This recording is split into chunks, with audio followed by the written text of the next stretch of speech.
नमस्कार, जय हिंद, वंदे मातरम दोस्तों। द एग्जाम पॉइंट के यूट्यूब चैनल पर आप सभी का स्वागत है।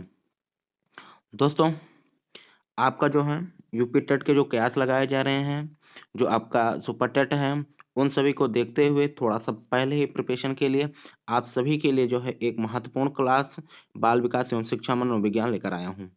तो दोस्तों, जो लोग जो है यूपी टेट, सी टेट और सुपर टेट की तैयारी कर रहे हैं, वो लोग अभी तक यदि हमारे चैनल को ज्वाइन नहीं किए हैं तो हमारे चैनल को ज्वाइन कर लीजिए, सब्सक्राइब कर लीजिए चैनल को और बेल आइकन को प्रेस कर लीजिए, जिससे जब भी आपको जो है वीडियो अपलोड किया जाए तो आपको तुरंत मिल जाए। ठीक है दोस्तों, तो चलिए आइए आप जो हम लोग देखते हैं, एक बहुत ही बेसिक से शुरू करने वाले हैं हम लोग इस वीडियो में। तो दोस्तों, जैसा कि अभी हम लोगों ने देखा क्या कि हम लोग पढ़ने वाले क्या हैं, बाल विकास एवं शिक्षा मनोविज्ञान। तो सबसे पहले हम लोग क्या करेंगे कि सबसे पहले हम लोग शिक्षा मनोविज्ञान की अवधारणा को समझेंगे, फिर उसके बाद जो है हम लोग बाल विकास की अवधारणा को बारे में देखेंगे। तो आइए चलिए देखते हैं शिक्षा मनोविज्ञान। तो दोस्तों, जैसे कि यहाँ पर आपको देख पा रहे हैं कि शिक्षा मनोविज्ञान में 2 शब्द हैं, एक है आपका शिक्षा और दूसरा है आपका मनोविज्ञान। तो पहले हम लोग क्या करते हैं कि शिक्षा के बारे में देखते हैं, फिर उसके बाद जो हम मनोविज्ञान को समझते हैं हम लोग। तो चलिए देखिए कि जो देखिए बहुत ही ग्राफली हमने इसको रखा है आप सभी के लिए, जिससे आप सभी जो है इसे आसानी से समझ सकें, ज़्यादा आपको इसमें परेशानी ना हो समझने में।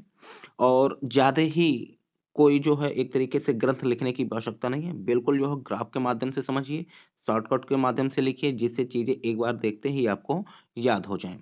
चलिए आइए देखिए समझते हैं हम लोग शिक्षा को। देखिए, शिक्षा है क्या? अगर हम बात करें शिक्षा है क्या? तो शिक्षा की आवश्यकता हमें क्यों पड़ती है? ज़ाहिर-सी बात है कि जब हमें कोई चीज़ सीखना होता है या हमारे अंदर जो गुण होता है, उन गुणों के विकास के लिए किसकी आवश्यकता पड़ती है? शिक्षा की आवश्यकता पड़ती है। तो यहाँ पर शिक्षा जो है किस धातु से मिलकर बना हुआ है? शिक्ष धातु से। किस धातु से मिलकर बना हुआ है? शिक्ष धातु से और इसका अर्थ क्या होता है? सीखना या सिखाना। वहीं हम बात करें इंग्लिश में, तो शिक्षा को इंग्लिश में क्या कहते हैं? एजुकेशन। क्या कहते हैं? एजुकेशन। और एजुकेशन शब्द जो है किस लैटिन भाषा का शब्द है? तो याद रखिएगा आपको, एजुकेटम किस लैटिन भाषा का शब्द है? लैटिन भाषा के एजुकेटम शब्द का जो है रूपांतरण है।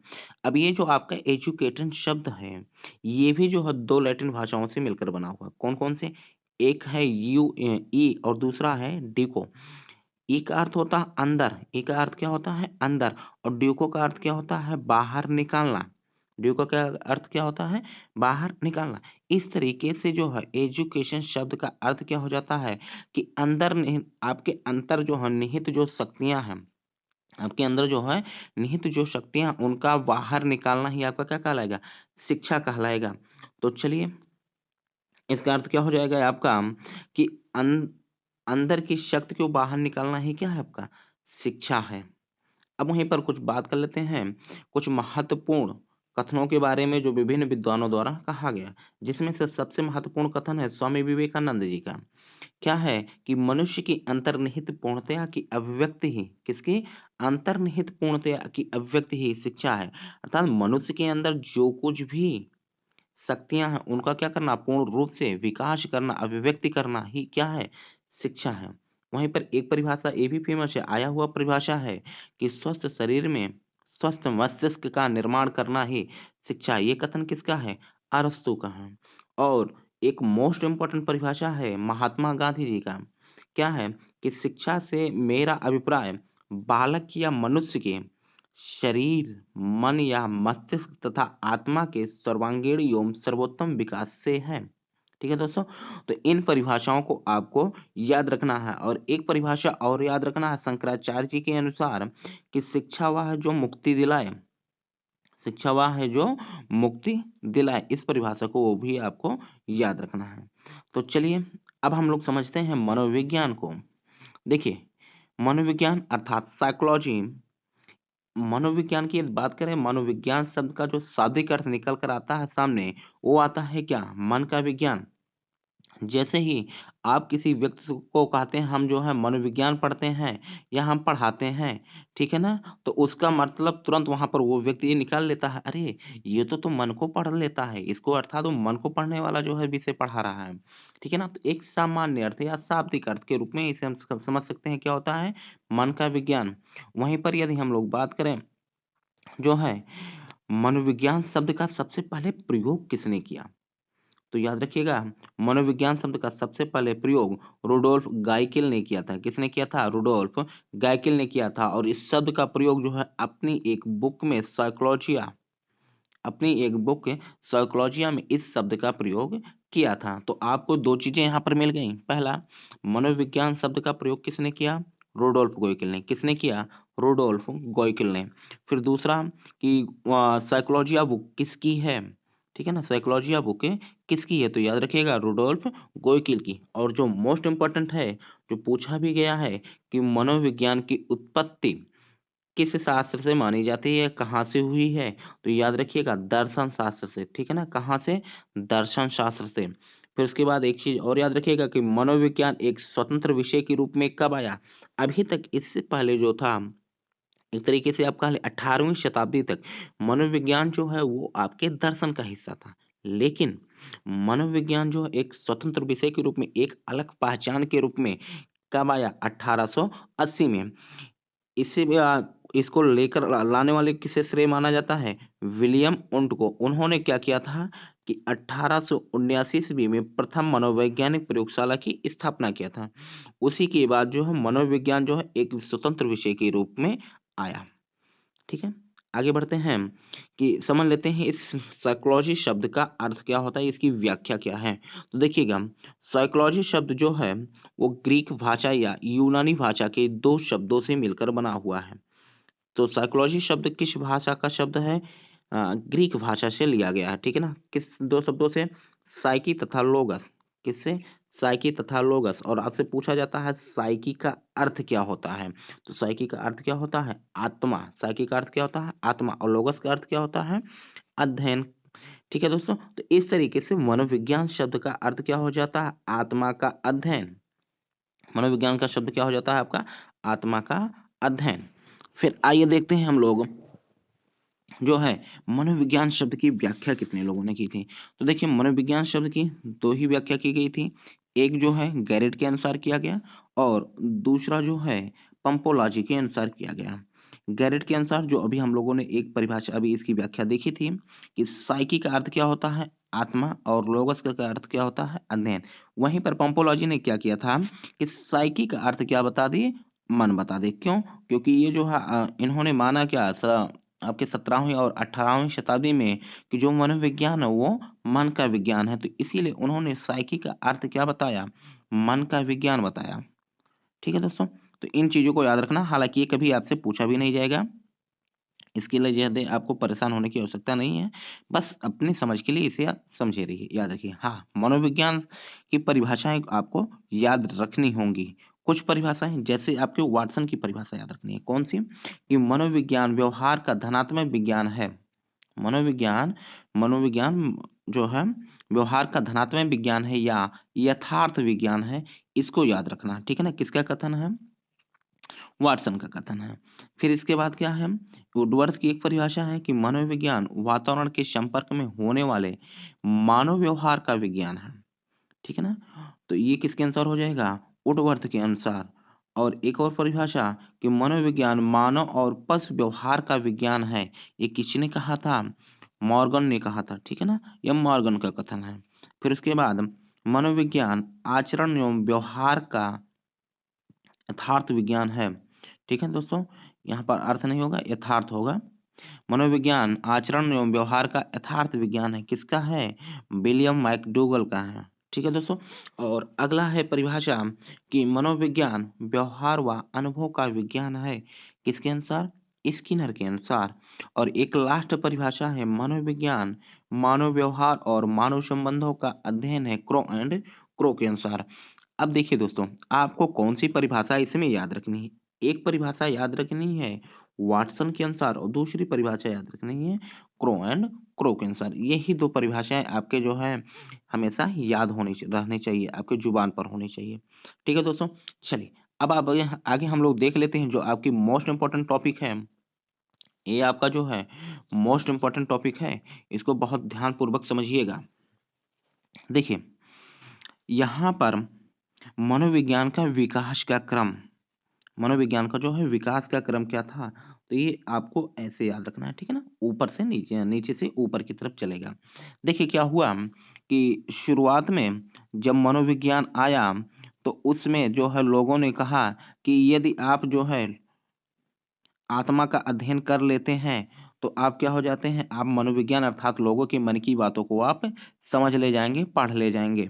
और ये कब आया मनोविज्ञान आत्मा के रूप में? 16वीं शताब्दी में। और इसको लाने वाले कौन थे? अरस्तु, प्लेटो और डेकार्टे, ठीक है ना। अरस्तु लेकर आने वाले थे, बाकी इनके समर्थन करता थे प्लेटो और डेकार्टे। फिर इसके बाद क्या हुआ कि देखिएगा एक चीज में सभी के अंत में जुड़ा हुआ है क्या? विज्ञान। और विज्ञान क्या मांगता है? जैसे अदालत सबूत मांगती है, वैसे जो है विज्ञान यहाँ पर आपका प्रूफ मांगता है कि नहीं, हम ऐसे नहीं मानेंगे कि ये विज्ञान है, जब तक हमें आप जो है सिद्ध करके नहीं दे सकते, दिखाएंगे, तब तक हम इसे विज्ञान नहीं कहेंगे। फिर हुआ क्या कि भैया ठीक है, जाइए एक आत्मा को पकड़ कर लाइए और जो है आप हमें सिद्ध करके बताइए, देखिए कैसे पढ़ लें। तो सिद्ध किस पर किया या प्रयोग किस पर किया जा सकता है?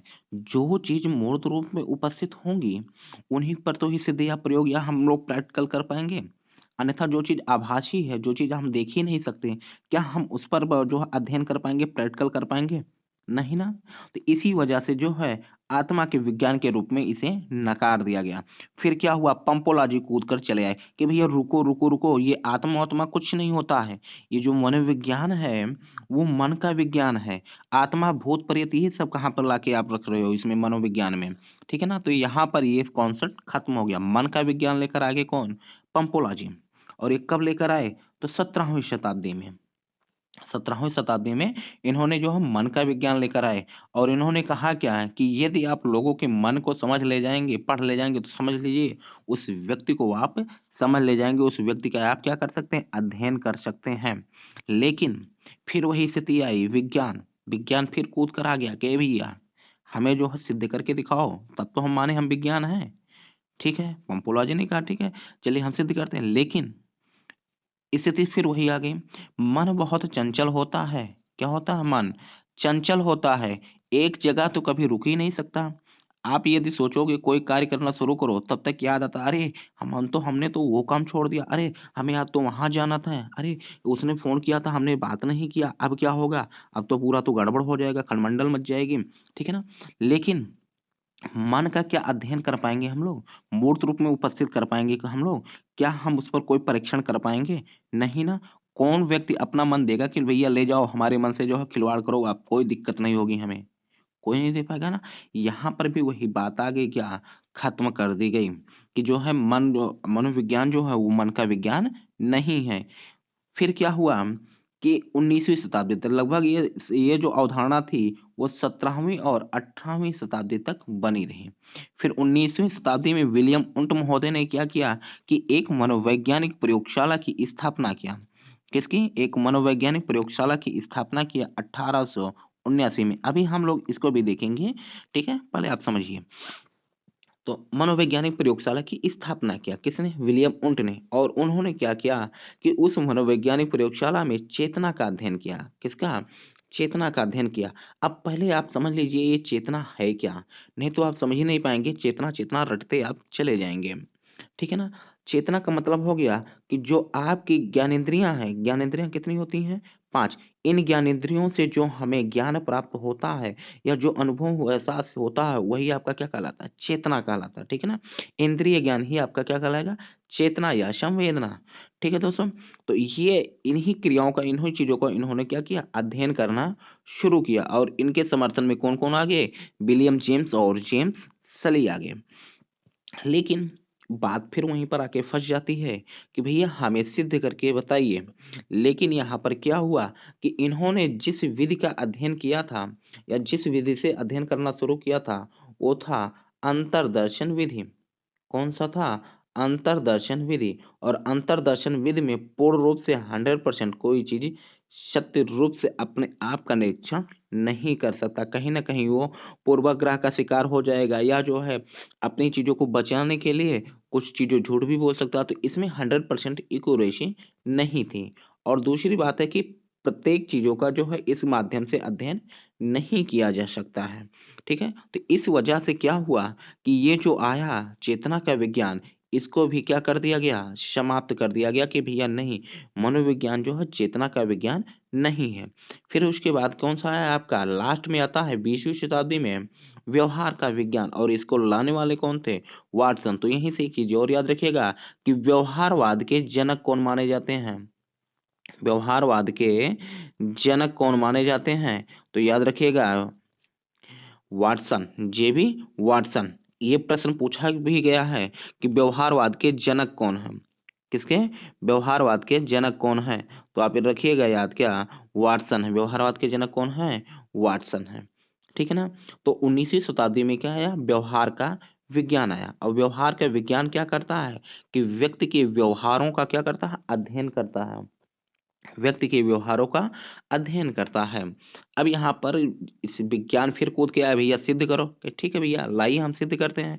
तो देखिएगा, आप एक चीज खुद ही देखिए कि ये व्यक्ति क्या सोच रहा है, क्या हम जान पाते हैं, नहीं। जान कब पाते हैं कि इसने क्या अभी तक क्या ये सोच रहा था या क्या करना चाह रहा था, जब तक इसके दिमाग में प्रोसेस होगा तब तक आप कुछ भी नहीं जान पाएंगे।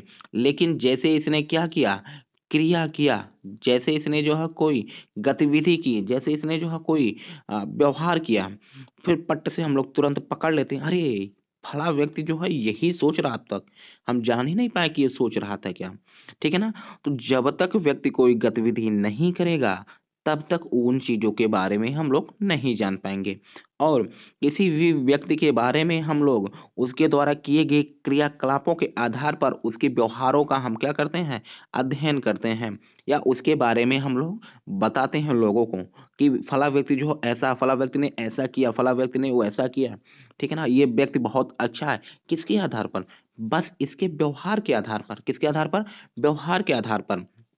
जैसे आप लोग ये भी सुनते होंगे कि एक व्यक्ति जो है दूसरे व्यक्ति से कहता है कि ये फलाने बाबू, जो है अपने जो है बच्चे को आप संभाल लीजिए, नहीं तो आगे चलकर ये बहुत बड़ी मुसीबत में पड़ने वाला है। अभी से यदि नहीं सुधारते हैं तो समझ लीजिए आगे चलकर आपके लिए समस्या हो जाएगा, फिर आपके हाथ में नहीं आएगा। क्यों, किसके आधार पर उन्होंने कहा, क्योंकि इसका व्यवहार देखकर, इसका जो है व्यवहार देखकर, गतिविधि देखकर उस व्यक्ति ने जो है उसके पिता से कहा। ठीक है दोस्तों। तो इस तरीके से हम लोग क्या कर सकते हैं कि व्यवहार का अध्ययन करके और उसे हम लोग सिद्ध भी कर सकते हैं। ठीक है ना। और इसी के आधार पर वाटसन ने क्या कहा कि व्यक्ति की आनुवंशिकता महत्वपूर्ण नहीं है, बल्कि वातावरण महत्वपूर्ण है। क्या महत्वपूर्ण है, वातावरण महत्वपूर्ण है। कि व्यक्ति के जो चीजें मिलती हैं आनुवंशिकता से, या जो जन्मजात चीजें मिलती हैं, उन सभी का विकास कहाँ पर होता है, वातावरण में। यदि वातावरण मिले ही ना तो व्यक्ति के अंदर कितना भी गुण क्यों ना हो वो विकसित नहीं हो सकता। और इसी के आधार पर इन्होंने कहा था, एक कथन याद रखिएगा आप लोग, कि आप हमें 1 दर्जन बच्चे दे दीजिए, हम उसे जो चाहें वो बना सकते हैं, इंजीनियर, डॉक्टर, चोर, इन सभी चीजों को में हम बना सकते हैं। क्यों, किसके आधार पर, यही बात आई थी कि सिद्ध करने के लिए।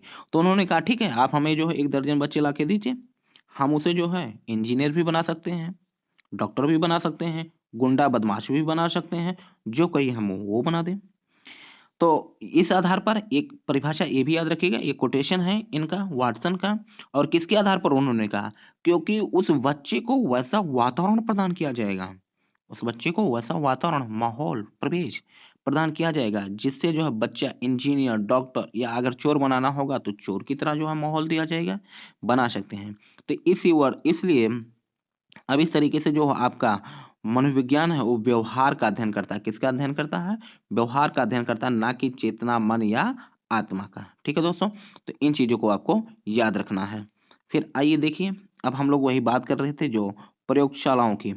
तो देखिएगा, आप लोग को याद रखना है कि विश्व का प्रथम मनोवैज्ञानिक प्रयोगशाला की स्थापना किसने किया, विलियम उंट ने। याद रखना है, इसको जुबान पर होना चाहिए। अगर जुबान पर नहीं है तो समझ लीजिए आप कोई गुनाह करके बैठे हुए हैं, ठीक है ना।